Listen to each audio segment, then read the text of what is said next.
Fear and anxiety. Dr. Al Galves explains how we might use them as positive outcomes. Fear is an important one. What's the use of fear? How is fear useful? And we defend ourselves against what? Against danger. Yeah. I mean, fear helps us stay out of danger, take care of ourselves, be careful. Don't get hurt. So fear is really useful. Now, fear can also be a problem.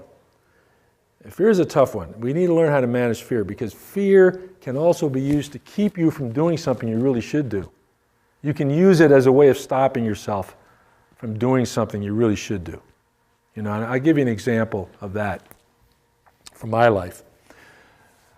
I was 43 years old. I had worked for years for local governments, and I decided I was going to be an organizational development consultant, a management consultant.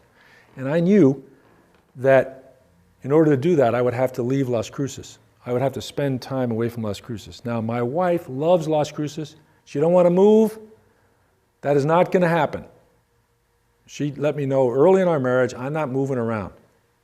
Okay, so I've got a dilemma here. So I have a dream one night, and I dream that I'm in Central Park in New York, and a very well-dressed woman gets out of a limousine, and she walks toward me, and I slap her as hard as I can, so hard that she turns around like that, and she walks away. It's a dream. I didn't do it. It's a dream. She walks away, didn't say anything. The next day, I lie down on the floor of my office, close my eyes, and I see the image of my wife being hit by a hoe handle, her face being hit so hard by a hoe handle that it's distorted. And I reported these dreams to my therapist. I was going to a therapist at the time. I've been to lots of therapists. I'm a therapist junkie. I reported that dream to my therapist, and here's what he said to me. Really interesting. This is how a therapist can helpful. He listens to those dreams. He says, Al, that's a good way of scaring yourself.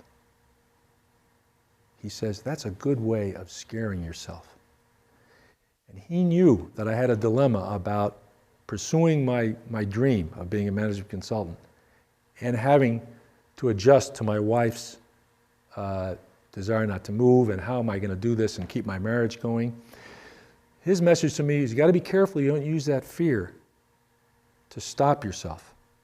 So whenever you find yourself being afraid, you have to ask yourself, now is this something I really need to be afraid of? Or am I using it to keep myself from doing something I really should do? And this is not easy. This is where you're kind of using your gut, you know. Anyway, what happened was I worked it out with my wife. I found a way to do this. I did become a management consultant. I'd spent 12, 15 years doing that. I lived in Syracuse for 5 years. My wife joined me there for 3 years. I lived in Houston for a year. We worked it out, and that was great.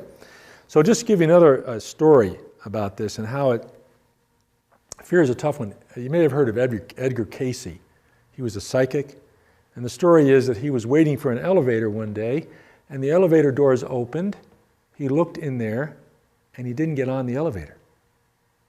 And as soon as the doors closed, the elevator plunged to the basement, and everyone was killed in the elevator.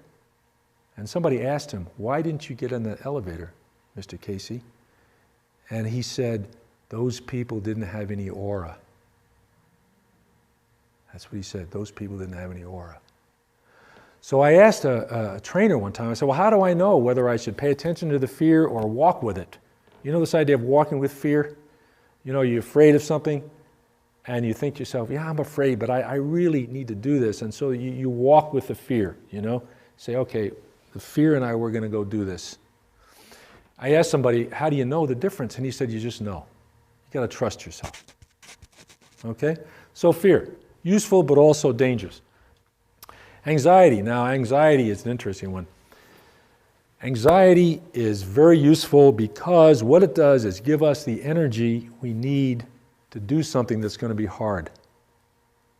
Anxiety gives us the energy to do something. We get anxious because there's something we need to do. that's going to be hard, or there's something that's scaring us. So there's actually been research done on anxiety. And the research was they took people who were taking the exams to get into college, the ACTs and the SATs, right? And they compared the scores with how much anxiety the students had who took the test. And what they found was that the students who got the highest scores were the ones with moderate levels of anxiety, that had moderate levels of anxiety. The students who had really high levels of anxiety didn't do well. And the students who had no anxiety didn't do well. Students who were laid back, oh man, it's going to be cool, I don't have any problem. They didn't do well. So anxiety, moderate levels of anxiety is good. It gives you the energy you need to do what you need to do.